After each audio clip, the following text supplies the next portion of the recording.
just switch on my phone just so that I can also record this side. Yeah, thank you very much. Otherwise, my name is Giftin Duma, and I wanted to connect with you today is to talk about a topic I kind of feel like I've been hiding a lot. I've been hiding this topic for quite some time because this is something that is very dear to me. And since I just felt like releasing it, actually like talking about it, I feel like there's a lot of people that are going to be helped, besides helped, but there's a lot of people that are going to get information that's going to help them to move forward in whatever they want to do with their lives, be it start a podcast, be it start creating content, be it start making a business, anything you want to do in your life. I believe there is something that is blocking you from doing it, because one of the greatest things that I've noticed about myself and about other people in general is that they already know what they have to do. So I've been doing a couple of events, but not that big events. Like sometimes I've been meeting with entrepreneurs and artists, and we're doing something like get-togethers where we talk about our problems, and we try to talk about solutions, help each other in the entrepreneurial landscape. And one of the greatest things I saw was that a lot of entrepreneurs actually know what they have to do. Like they know, like you like, oh bro, you need to post content, you need to shoot content, you need to have influencers, you need to, and they know, and they like, you see a person is shaking his head, and you're like, but why are you not doing it? And it's always like I don't know, bro, it's just that I don't have time, I don't have resources. Like there's always an excuse. But what I've noticed is that even the excuse to the person who's saying it she or he is not convinced that it's an excuse. He's just saying it so that I can probably leave his case. But most of the time what I've noticed is that people already know what they have to do, but there's this one thing that is stopping them from doing it. And for me, that one thing is insecurities. Like, guys, like, fuck, I don't know how to phrase this, but once you start not being insecure about yourself, I know it's not simple, it's not very simple to just wake up and not give a fuck, but it's as simple as just doing it, because you just need to do it and focus on doing it until you like, fuck, it's happening natural. Because I've seen past these days, there's so many things I've started doing in my life just because like I'm not insecure. I'm not insecure that I'm gonna start a live and I'm gonna start talking alone and there's gonna be one person, no comments, no nothing. This is my first live and I'm pumped. Like I feel like, wow, this is a milestone. One day I'm gonna be looking at this with about 100 million subscribers and I'm gonna be like, fuck, this is where I started, which is waking up. Because I woke up today, I went to go exercise, gym. It's been a while since I went jogging, and I came back and I was like, fuck, let me do a morning drive. How can I have an opportunity? Because I feel like social media is such a big opportunity in this generation that we're living in. Like literally you can wake up and post valuable shit and get people to really like what you're doing and get trust from people, which is the biggest thing that was so difficult to get. I imagine in the 1990s, to get somebody to know about you, to know that you have a business and you want that business can bring value to them, it was extremely difficult. Even if they knew you, to get them to like you, to be like, hey, I like that boy, actually I want to do business with that boy, it was extremely difficult. Even if they liked you, to get them to trust you, yay! That was worse. Like to get somebody to trust you in the 80s, it was a battle. It was a battle because there was no social media, there was no internet. So what I want to emphasize with this, the fact that there was no social media, it placed people in a position where they couldn't communicate consistently. Like right now, you might not know me personally, but you might know good I'm gift. I like shooting videos like this. You might know things about me, but you don't really know me personally. So in that emphasis, I'm like, fuck, social media is such a big opportunity for this generation. But what I see most of the time when I get in social media, I was also trapped into that. There's people posting about booze, posting about chicks, posting about money, posting about the clothes they're wearing, and everything that they're posting is selfish to them. They are presenting their life. It's like I'm saying, oh, look at me, but they're not actually looking at how do I bring value to a person. And I really think that too is embedded in somebody being insecure. You know, when you're insecure, let me talk about me, not I don't want to assume people are like this, but me personally, I was subconsciously insecure, and subconsciously it always drove in the back of my mind the insecurity. So obviously subconsciously, yeah, I always wanted to be an entrepreneur, but there's always been that thing of fuck, I would kill to make it big at 25. I would kill to make it to be a millionaire by the age 26 so that I can be titled young successful entrepreneur. I would kill to just be famous and be known for being an entrepreneur. Like it was always in my head, and that's a good thing. That's motivation, that's pushing you. But the biggest thing I noticed that was pushing me back, it was sometimes I would not do shit because I was always looking for perfection. I was always being like, okay, I probably think this life I would have never done it. I was gonna be like, fuck, I need lighting. Fuck, there's a shade, or ish, what do I do? But now I'm like, fuck it, dog. I just wanna like say something, and if 2 people saw it and liked it and it changed their life, or they like found value in it, like that's cool. Cause like I'm about to do this for like the next fucking 5 or 10 years. So like the patience in it, like me being like, bruh, I can shoot videos like this for the next 5 years with low quality, nobody looking at me, probably like bad videos like this for the next 5 years, and still be able to kill it and still be young. Like I'm fucking 23 years old, and to wake up and realize that, fuck, nigga, I'm a toddler, Joe. Like I'm just starting out. Like I have 5 years in entrepreneurship practice. Obviously, even from high school, I always loved business. Like I always was a bookworm in terms of business. I didn't love other subjects. Yes, I would invest time to pass, but business was like my thing. So business has always been that thing to me. But what I noticed was that I got in business mostly theoretically, to be honest. I got in business academically. So in business, even the people who went to school with me, they know I give the business studies. He knows everything, the micro, the what, but I knew the theoretical stuff. But I was hungry to get in the game. I was hungry to be an entrepreneur. And I remember when I went to college, it was 2018. Yeah, I went to college at Richfield. I think I went to college for like 4 months. And after 4 months, I remember I had to go. This is a funny story. I'm gonna say it because there's no one watching. I had to go pay for my school fees, and I remember I went to the office. Like there was a big line at Richfield, the school where I went to. So this big line, I'm in this line, and I'm waiting my turn to go pay, and this line is like extremely big. So the first day I'm standing in the line, in the line you're just playing with your phone, and you're like, I fuck it, this line won't end. I am gonna come tomorrow. Note that the money that I have to pay, I have it in me. So it's not like somebody else has to pay for me. I have the money in my pocket. It was about 2,000 something. And I leave. And the next day I still have the money. I follow the line, obviously. Follow the line. And fuck, the line is long again. And I remember, okay, this I did. It was a bad thing to do. But I was like, let me just take Clipper out of this money. I'll bring it back. Fuck it, I'll bring it back. Okay, I take Clipper. I'm out. Hey, my dude. And then time goes. Fuck, as I'm remembering the story of like, fuck, life. And then shit happens when I have to go pay the school fees. The school fees is shorting. Now I'm like, I'll pay the school fees after I get the 100 rand. Mind that we are writing in a few days.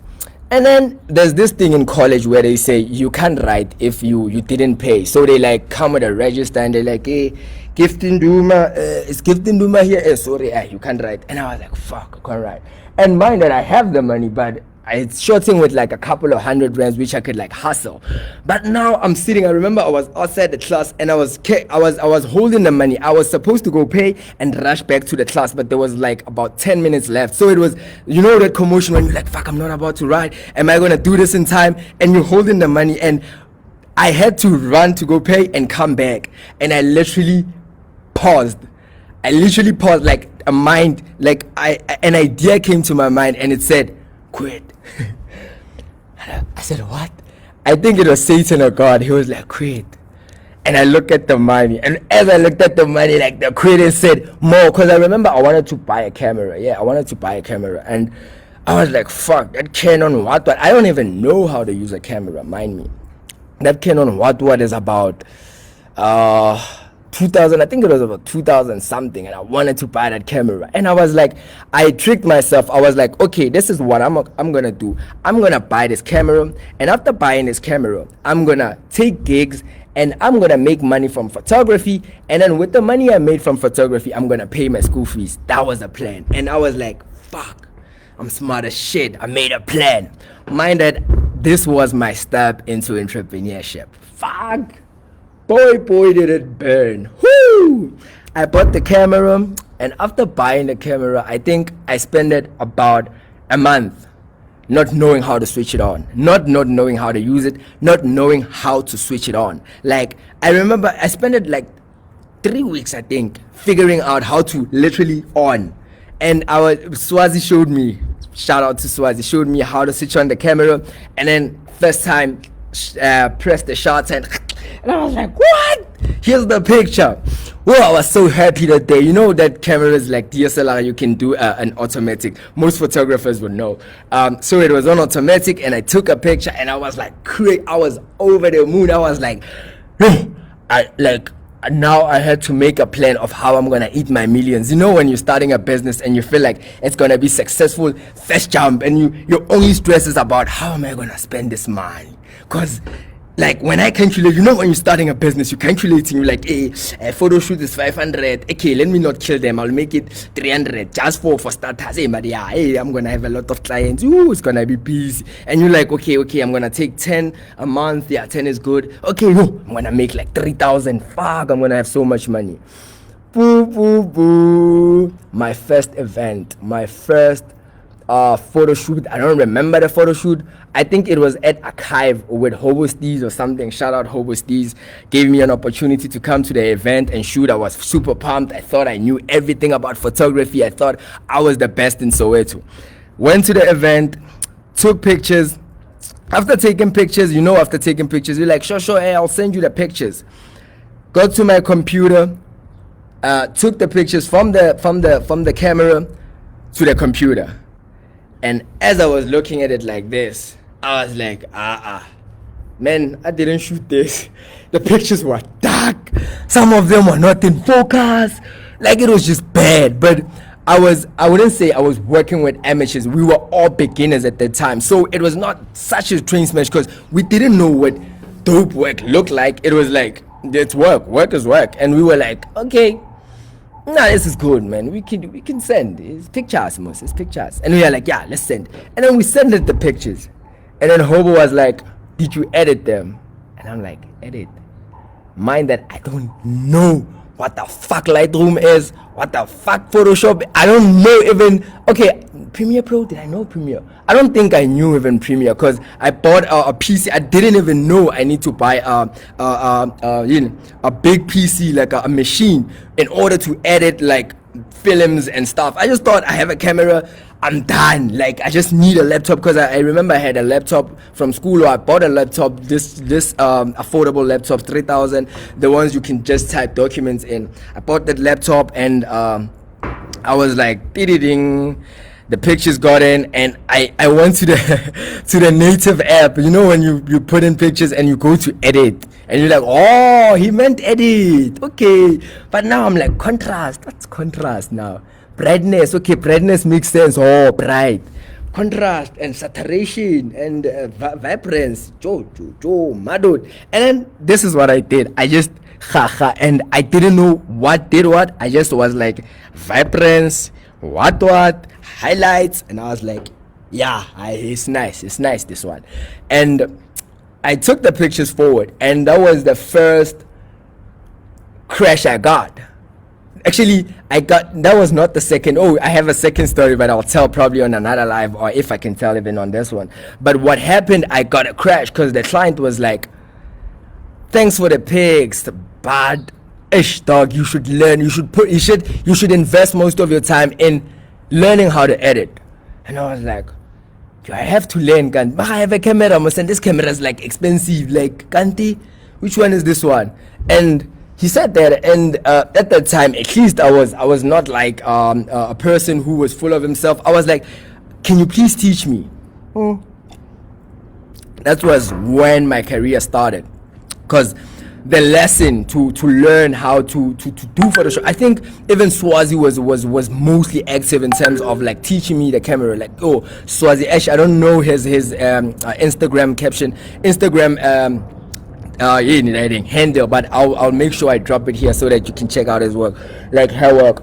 Like, she helped me a lot. I think without her, there's just a lot of things that I would still be figuring out, or probably I would have found somebody else to teach me. But she was so kind, patient, and she exposed me to so many creatives, so many business people. And I met my mentor Bongani Mnisa, who literally, like, oh, this is a story for another day, but who literally mentored me to a position that I'm in. But my point with all of this story is that from me starting my business, I started my business really thinking I'm gonna kill it, really thinking, fuck, the only stress I'm gonna have in this entrepreneurial shit is how am I gonna spend the money, like how, like accounting. I'm like, I better like train my fingers for counting this money. Hey, too much money, my man. Because I had plans, I had big plans, and I still do.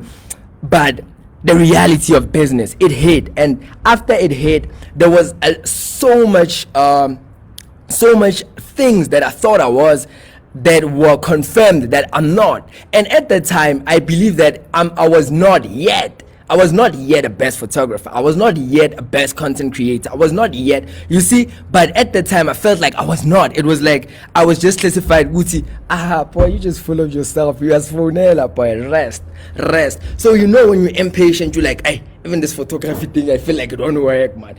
I was so impatient. But point is, my impatience now, as I'm viewing it from a third person, because I believe like currently I'm a third person from the young me, and when I'm looking at myself from me, the old me, to the young me, I'm like, boy, were you fucking in a hurry. And the reason you were in a hurry is literally because you were insecure, and the insecurity was from a position of, it was never spoken about. I don't want to say I grew up in an environment where we didn't talk. Like my parents, we couldn't talk. Like my parents passed away when I was very young, mom and dad, but I grew up with parents. I didn't grow up as an orphan, to be honest. I feel like I'm not an orphan because I literally ate every day I went to bed. I literally had the best grandparents ever. My granddad was like a pastor, so you would imagine like I had the best life. Like we were not rich, but I would say today, if you would have asked me like probably 4 years ago, I was gonna say, yo, it was bad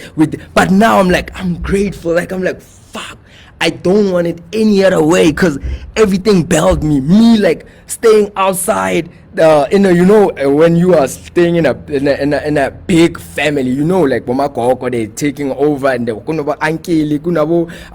and there's like shacks outside, and when you start being older, you can at least go from the kitchen to the shack. So I got an opportunity to stay in a shack I wouldn't say in a shack, let me just say back room, because it's not a shack, it's a back room. It was very warm. It was like a warm home, to be honest. So I got an opportunity to stay outside in a back room, and I believe that that was also a contribution to me not spending a lot of time being with my parents, which was my grandparents, my aunt, and all of my family members most of the time. And we wouldn't get into conversations that led us talking about insecurities, depression, sex, expectations, peer pressure. I really believe that when you grow up in a family where your parents passed away and your grandparents has to take over, your grandparents, they do the best to make sure that you grow up in the best life. But sometimes you find yourself not being able to have real conversations with them, like, hey madala, man, I'm having a problem, man. Weak, man, I'm weak. Like, you can't say that, and you can't say it to your friends, and you are like, sometimes you what can I say, you place yourself as this big person to your friends, because when you're growing up, your friends are always like, and you want to fit to that. And since you know deep down that you don't have a girlfriend, what are you going to do? You're going to spend all of your time looking for a girlfriend. Can't fit to you are biasing yourself, dog. You need to be fucking aimed at you. So I don't want to derail a lot, but my emphasis, I want you to catch my emphasis. My emphasis is that me starting out my business, I believe there was time when I was depressed. I believe there was a time that I spent a large quantity of my time locked in the bedroom. And the greatest thing about this was that I was not only locked in the bedroom and just being depressed over thinking shit, but I was going through the fury of business. Because I remember, I even have pictures. Probably if I can get those pictures, I'll put them here. Like, I remember I would spend so much time just writing on paper. Like, I had a desk that had so much papers, just me writing my plans. And during that time, I had the time to learn a lot of things about business, that this is what you do. But one of the greatest things that I've noticed is that it was easy for me to talk business, but there was every time that element. When I failed, I got less and less confidence. Like, I was less and less confident, and I got to a point where I was like, fuck, maybe I'm not an entrepreneur. Maybe I should just forget all of this shit. Maybe I should just go back to school. Maybe I should just tell my parents that I quit. Because there was a time when, like, for some time my parents didn't know I was not going to school, and it was like for months, like, I knew I was not going to school, but like took the fees and like, yeah, spending it on petrol, on like going to gigs, on like shooting shit pictures. But my emphasis was that there was a lot of things that I would plan that was super amazing, like shit that I was gonna, like things like this. Probably if you would be surprised if I would tell you that shit like this, waking up and just shooting a video. What if I planned it 3 years ago? I wanted to do it, but I couldn't do it because I was like, fuck. What if my ex-girlfriend logs in and sees that there's nobody watching? What's gonna happen? What is my friend who's getting 1,000 views on his podcast going to say if I send him a link to my live and there's nobody in, there's no comments? What are you gonna say? So that alone stopped me from doing so many things. Imagine I'm like 22 minutes in a fucking live, and I didn't even plan this. I didn't even know what I'm gonna say. I'm even maybe rambling and you're not understanding me, but like, I'm doing it for me because I understand this is the first of 1,000. And even if I get all 1,000 wrong, I'm still fucking young, and I'm even getting goosebumps as I'm saying this. Like, to be honest, that's why I'm always emphasizing, as people, we know, but there's knowing and doing. Once you transition to the doing, fuck, you can even fuck up people that know.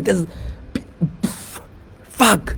Everybody has a brain, Joe. Everybody who can read and write knows shit. Everybody who has a business, I believe 80% of business owners know that social media is important, knows that content is important, and knows that if they don't put out content about what they're doing in their business in the next 5 to 10 years, they won't exist. It's gonna be us, the new kids, the ones who are here and raising the whole day life. We are gonna be the new leaders of this world because we understand content. And we don't only understand, as I'm saying, people understand, they all understand, but they're not doing because they are blocked by their insecurities. They are insecure, Joe. I am also insecure, but I'm fighting my insecurities head on, dog. Head on, because of this one fundamental thing, that this is the first of 1,000. You know, when you start realizing that this is the first of the 1,000, you start relaxing. You're like, bruh, I can get it right the 100th one. Like, I can shoot this for the next 100 days and get it wrong, and the 101 day get it right, and I'm still on, dog.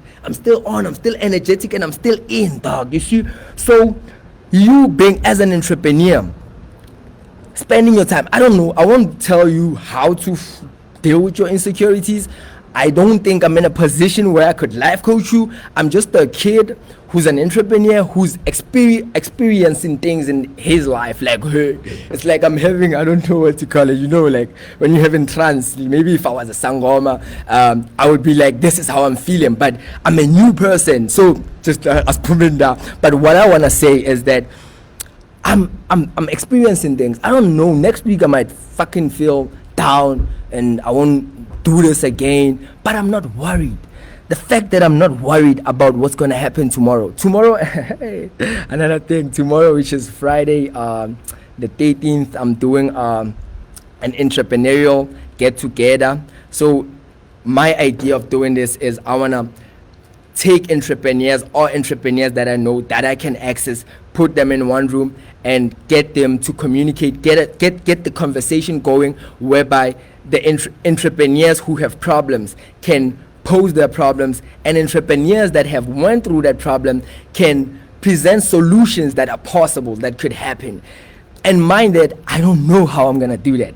Remember, on Zoom, it's nice if you have a Zoom call, there's 2 people talking. Imagine on Zoom if 20 people log in, if 30 people log in, 40 people, how am I gonna conduct it? Am I gonna say, okay, please, I don't know what I'm gonna say, but the fact that I'm not worried, fuck, man.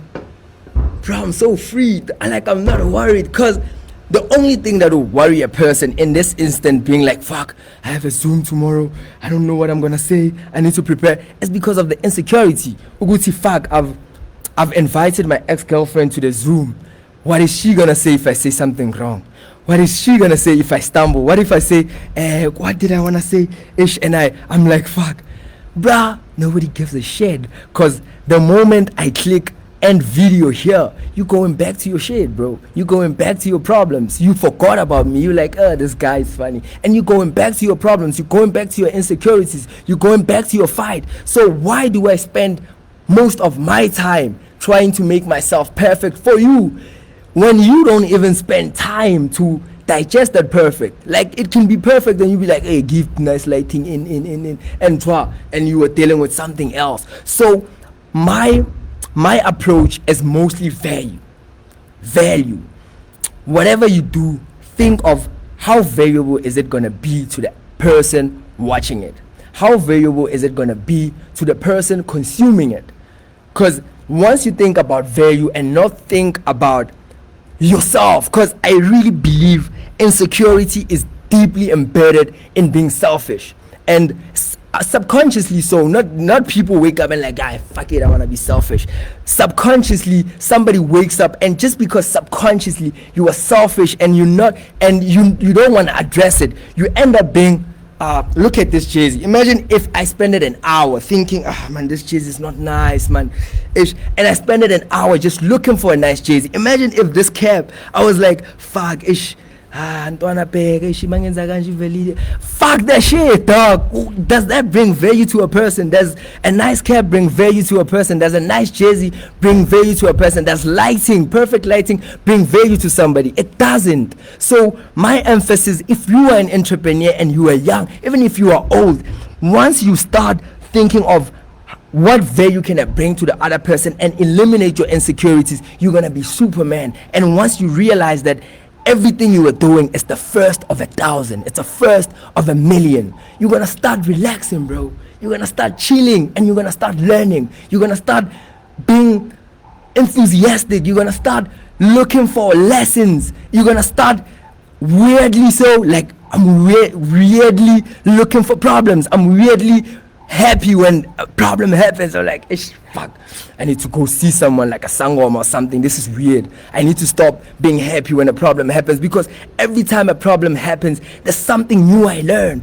And I've been battling with this. What if I'm bringing bad luck to myself? Because fuck it, man, I can't control myself. Every time something wrong happens, somehow I become happy because I emerge. This leadership, something emerges whenever there's a problem. Like, I see this gift that's like, okay, this is how we deal with it, and I'm like, fuck, I love this nigga, and that nigga cannot appear if there's no problem. So I'm like, weirdly, it's too cozy, man. So my emphasis, guys, is number one, value. Just to top that lesson about value, I really think marketing is very simple. Like, I've been running a marketing agency for 3 years now. Before marketing agency, it was only photography. But within these 3 years, to be honest, I wouldn't say I was failing, but with the expectations that I had when I started, I never achieved any of them. I had to redesign my expectations, and wow. After redesigning my expectations, have you ever been depressed because you feel like you're failing?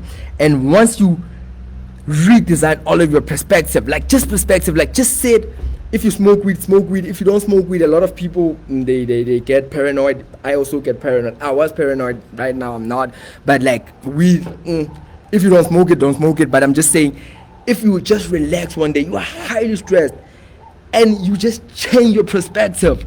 I was so amazed, Uguti. There were so many things stressing me. I was like, fuck, look at my social media. I fucking say I own a digital agency, but I'm fucking work online. I don't have a life. Man, I'm failing, dog. I am failing, Joe. And every time I would go to work, frowned. Like, like, back end, I'm like, fuck, what can I do to accelerate my success? What can I do to get 10,000 followers today so that I can be a king, Joe, so that I can get this thing? But there was that one day, I remember that one day, big ups to Davi Vosimdoi for leaving me at the crib. Like it was December 31. I was broke as shit, but I was rich mentally. I was broke as shit, so I couldn't go anywhere. This December. And then Davi was going to, this elderly things, they make prize and what, and he was like, hey boy, I'm gonna leave you with the house, you're gonna be cool. And I was like, yeah, I'm gonna be cool. And he left. So everybody at the office assumed that it was locked and nobody was there. So for 3 days I stayed alone without seeing any, like I saw people because I was in the balcony and I could see people like passing and what, but I didn't interact with anybody for 3 days. And when I say 3 days, I don't mean 3 days just days. Imagine I remember it was the 28th 29, no, not 20, 29, it was 29, because Davi will remind me, like it was 29 and 20, 30 and 31, those 3 days. And I think it was 4th because Davi came back like the 1 or something. Those 3 to 4 days I spent them alone. It changed my life. I swear to God. I don't know. I know some of you won't believe it, some of you gonna whatever, but I swear to God, it changed my whole life. Because for that 3 days, I'm gonna say 3, I don't remember 3 or 4. For that 3 days, I spent all my time here and being real. And I was not thinking. Sometimes you're chilling and there's people and you are thinking, but you're not addressing things. Your mind is automatic. Like mind triggering, thoughts are triggering. But that day I was talking to myself continuously. Like, you see how I'm talking? I was literally having a conversation with myself. I'm like, Gift, bro, we cannot do this. Fuck you, Gift, dog. This is what we must do. This is for 3 days. Imagine waking up, like being good morning to yourself, and like I swear to God, I felt like there was people at the house for 3 days. And mind that I didn't have money for alcohol. There was food at the house. I smoked ipucha. I went ipucha. There was ipucha. That's and I sanganist ipucha. But I was the happiest from all the Decembers of my life. Honestly, sis, through God, like that was the happiest December of my life, because I spent it alone and I addressed real matters that are affecting me. I was like, Gift, you are overweight and it's coveting you subconsciously. And it's giving you an insecurity. Do you know when you like have a belly, like a big belly, and like you fucking like fuck, you act like I don't care, but you're insecure about it. Okay, it's okay to be insecure. Like you can work on it on your own pace. But when it's starting to stop you from doing shit, imagine now I'm shooting and like and like I delete the whole thing. I fuck this podcast shit. Like I was there, dog. Yeah, it's all to like, hey, bro, insecurities and shit. Now I can't even think of insecurities top of head, because I'm like, everything is perfect. I feel like I'm perfect. It's like just being human, just being here, just having a full brain, just being able to live in a time when there's social media and I can talk like this, and there could be people who doesn't know me, but I like, fuck, I like this nigga. Bro, this is the greatest time in the history of humankind, and I urge all entrepreneurs to use this time. And in order for you to use this time to the maximum effect, you really need to lose the insecurity.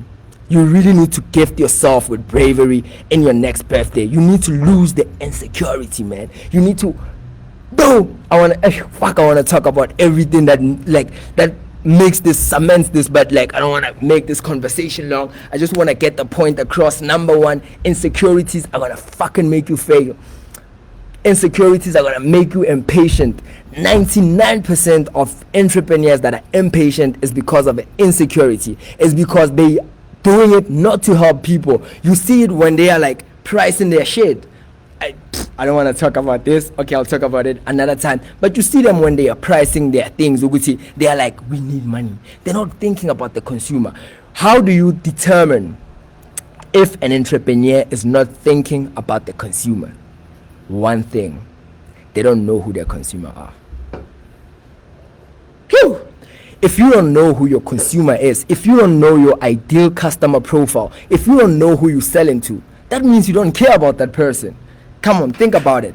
If now you were selling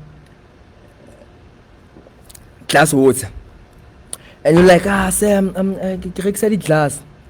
You telling me you want me to market your business, which happens most of the time. Like, I'm selling this and this and that, and I'm like, great, bro. That's super dope. So who's your ICP? Who's your ideal customer profile? Give me a profile of the person you're trying to sell to, and you're like, anyone, everyone. That person doesn't care about the consumer. A person who cares about the consumer is somebody who's gonna say, I'm selling these glasses to help people who want to drink clean water from a clean glass anytime, every time. Like, that person has a person in mind. That person want to help that person. That person, if you would put him in a situation, Uguti, my dog, if you had 1 million and you had an option, Uguti, do you rather sell these glasses or give it for free? You have money for everything. You don't need money for anything. Would you sell it? Would you give it to the person you want to help for free? If that person would say, yes, if I have money to supply my life, to do everything I need in my life, I would give shit for free because I really genuinely want to help people. The only reason I'm pricing my shit is because I have to pay employees, I have to buy food, I have to pay for petrol, kids have to go to school, and that's the only reason I am pricing my shit. But if I had money, and this is happening with me, if I had the money, I would literally make my shit free. Actually, fuck if I had money. What I'm gonna do is I'm a software developer, but not academically. So I self-taught myself how to create softwares. So there's this software I've been building for the last 3 years, I think, which is CityPlug. Most of my people who are in my circle know about it. So CityPlug, fundamentally, it's an e-commerce marketplace focused on getting local businesses in one place, selling to obviously people. So the foundation of CityPlug was to get local businesses online, because you're always seeing businesses that you're like, wow, you're selling these things, they're so nice, where can I get them? That person doesn't have a social account, that person doesn't have online account, they don't know anything. And if me as an agency, I'm about to say, let me do this for you, I'm gonna have to charge that person like 5,000 rand. The nigga is selling cabs for 120. Where the fuck is he gonna get the 5,000 rand? Because he himself wants to break even. He's not breaking even. So that's why a lot of local businesses are not making it, because there is no foundation in a way. I know it doesn't make business sense, but fuck business sense. Like, there's no foundation of success within the business environment. We all know that. Even if you know that I need to post, I need to go on Instagram, but those things sometimes they cost money. And to be professional and to get yourself in a standard where you are internationally appealing, like you have a chance to get into the international stage, you have to work hard. You have to get professional pictures, influencers, and those things, they cost. So for a person who's making 3,000 rand profit a month, they will never get there. So man, we can't, bro. We young. Let's help these people. So what I've done, I've created this online store, and one of the greatest things I've realized about this e-commerce marketplace is that since I'm a developer and I'm working with another developer, Ibram, I'm gonna fucking put his tag. Ibram is the best. Ibram helped me when I didn't have any money. We met online. I needed help with CityPlug because I started it. I didn't know anything about coding and shit. And when I did it, I was like, I want to do it. But I met so many problems. And Ibram helped me so much. And we've never met before, but we've been working for like 2 years now. Every day we communicate. Every time we get a chance, we communicate. We're working on multiple projects. So my emphasis is that what I noticed is that to run this e-commerce marketplace, it cost me about, I would say, honestly, 4,000 rand a year. considering hosting, because I'm hosting it with AWS, Amazon Web Service. Shout out, they're very affordable. If you want to do something techy, just use AWS and invest in learning, because everybody's like, when I got into AWS, I was like, the learning curve. Just learn, bro, you have time. So yeah, I'm hosting it on AWS, and obviously running on WordPress and security plugins and all of those stuff. So my point is that costing all of the website, like putting together all of the cost, it's something like 4,000 rand a year. When I start considering employment, people that are gonna work in, that's when shit starts blowing out of proportion. Because now I'm like, I need a fucking executive marketing, I need to pay 25,000 a month. But once I start rethinking everything and being like, bro, what if I work in this side hustles of mine, I make enough money, and I finance City Plug? And after financing City Plug, I make it free, because City Plug can literally help thousands of people get their businesses online.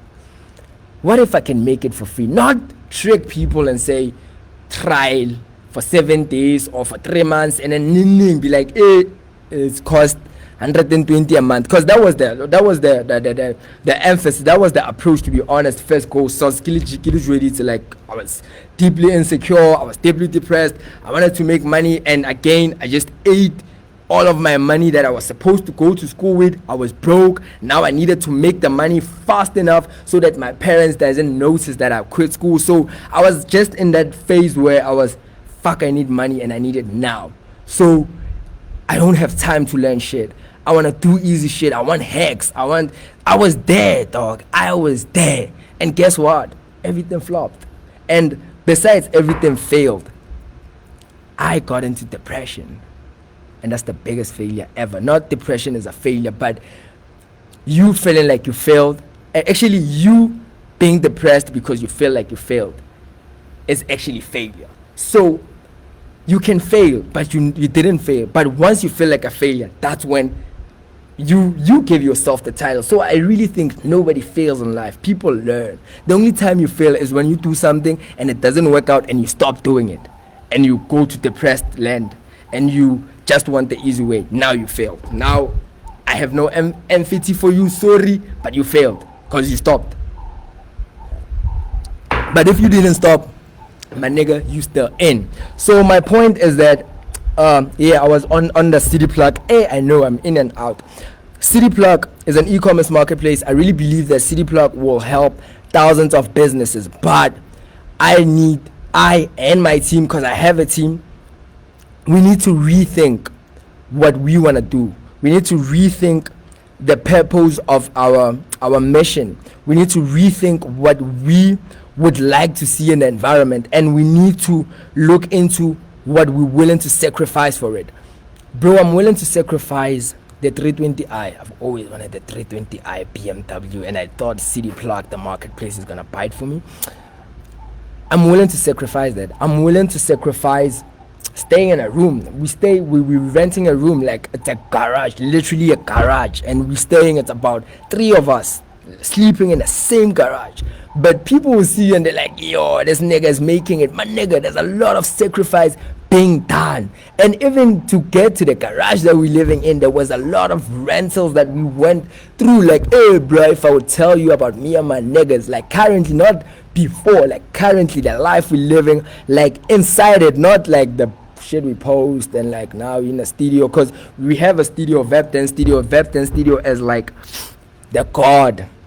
Like without Vep, we wouldn't be doing this. Like Vep10 studio and academy helped us to literally do everything that we're doing today. Me and my team, City Plug, Mpilo Mapanzola, Black Markets, Cats, shout out, Panzola Photography, Pans Visuals, and Lee King's Designs.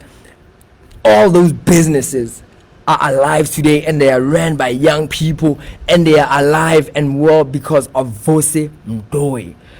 Wow, I don't want to get into that because I'm gonna ramble, but shout out to Vose Mdoe for doing what he's doing, because sometimes you might do something because it's just me not really understanding the impact, or understanding it but not wanting to really dawn in it. You know, there's some people do things and they don't like the too much applause. They're like, bruh, just no applause, but like nicely, not too much, you see. And Tavi is one of those people, and big ups to Tavi. But my emphasis is that a lot is happening inside people's lives, and in relation to City Plug, because I want to explain the City Plug a story. In relation to City Plug is that I feel like me and my team need to rethink the approach we're trying to take, and rethink what we're willing to sacrifice to help. Mind what I'm saying, to help the people who want to help. There's two different things. And people who are selling, I'm also selling, bro. I also take cold calls. I also take sales calls. I also go to meetings and pitch shit, but I don't pitch them here. But shit is, there's two different approaches in business. There's the person who want to help, and there's the person who wants to sell. The person who wants to help is a person who sees that, fuck, I want to help so much. I don't want to do anything in my life but help people. I don't want to do a 9 to 5. I don't want to do anything. Like, I love helping people and I want to help people. But now the problem is that in me helping people, I'm going to have, what am I going to eat at the end of the month? What am I going to pay rent? How am I going to get petrol? How am I going to buy new clothes? How am I going to maintain my body? So that's why I need to put a price on the product that helps people, so that I can get a bit of money, so that I can keep helping people. And there's a person who is selling, a person who's like, I have this Zambag. Fuck, I wanna make 100,000 out of this Zambag. And he doesn't care who's gonna buy this Zambag, what this Zambag is gonna do to a person, what value this Zambag is gonna bring, and how much the person is gonna pay. And like, he doesn't care about all of that. All he wants is to sell the Zambag and get money, and yippee. So to people like that, bro, you're gonna, I don't want to curse people, you're gonna succeed. But my point is that with City Plug, I want to make City Plug for free. I want to make City Plug free forever. I know it doesn't make business sense for a lot of people. I believe platforms such as Facebook didn't have like a revenue model for like 7 years. Like, they didn't know how they were gonna make money for 7 years. So with City Plug, I'm not like, I want to be the next Facebook. To be honest, I'm really off that horse. I'm really off the horse of, I want to be a billionaire. I want to be the youngest millionaire. Not that I'm not ambitious enough to aim for that, but I'm not aiming for it. Man, I'm just happy. There's something that is happening currently, but I don't want to confirm it. And it's the biggest thing that ever happened in my career. And if it's gonna go through, it's gonna change everything. And it is backed by me dropping my insecurities. I'm gonna drop that thing probably tomorrow or after signing the contract and everything, and I'm gonna announce it. It's the biggest thing. Once I'm gonna tell you this, you're gonna be like, fuck, if this on. But I'm on, yes, but I'm still hustling. And me realizing that this is a journey, not a destination, that puts me in a position to be like, fuck it, I have side jobs that kind of put money. I believe in City Plug so much, and I really love entrepreneurs, Joe. Like, I really love entrepreneurs and artists. I really love spending time with these people. I really love having problems, solving problems, building stuff, failing, laughing, being used to shit. Like, I really love that, and I want to spend my whole life in that. And the only thing that is acting as a barrier to me working with everybody that I want to work with is the money. It's the upfront money that I'm looking for. Me saying, I want to work with you, I have this application, this is what I want to do, but it's 1.5, and the person is like, ish, okay, let me hustle the money, I'll get back to you. Fuck, I just lost an interaction. I just lost fucking possibilities. So the moment you start fucking the money, I know you can't live without money. A short story just to press on this. Yesterday, I did my first episode of a podcast. What was ironic about the podcast was I woke up. I've been wanting to do a podcast for like decades. I woke up, and when I woke up, I was like, fuck it. Don't set my phone.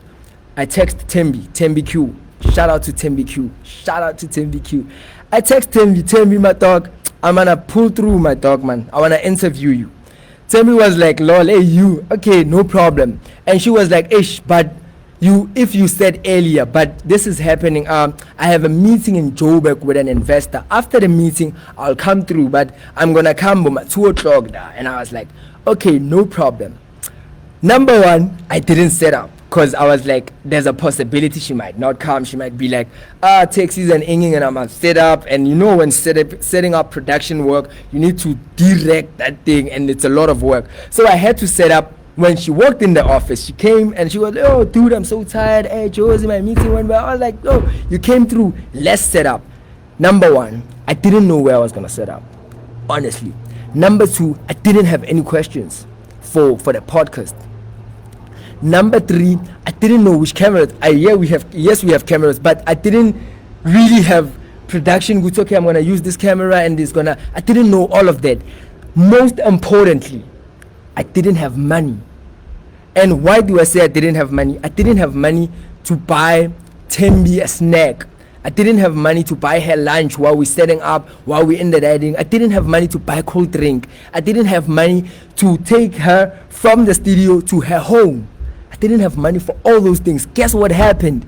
Tembi bought all of those things. And okay, you might be like, so my emphasis is that being able to build relationships to such a point where I'm not insecure to be like, hey Ntwana, can you pull through so that we can work? I don't have any money. If you have any coins, please come with it so that we can buy anything we can buy. Even if it's cracker snacks, even if it's yummies, even if it's strikers, even if it's just one topper biscuits and we share it, I don't give a shit. As long as we shoot this podcast and we're done.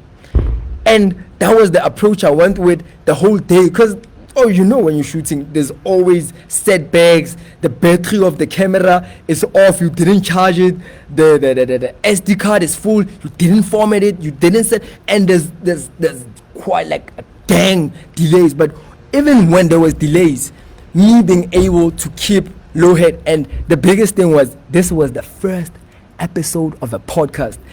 And if it's the first episode, everybody knows the first episode, the intro, you're gonna do the intro 100 times. You're gonna make a lot of errors. I swear, probably I'm gonna play the podcast. You're gonna see the first probably 5 to 10 minutes of the podcast. I was literally shaking. Like I wanted to type, and I could literally see myself shaking.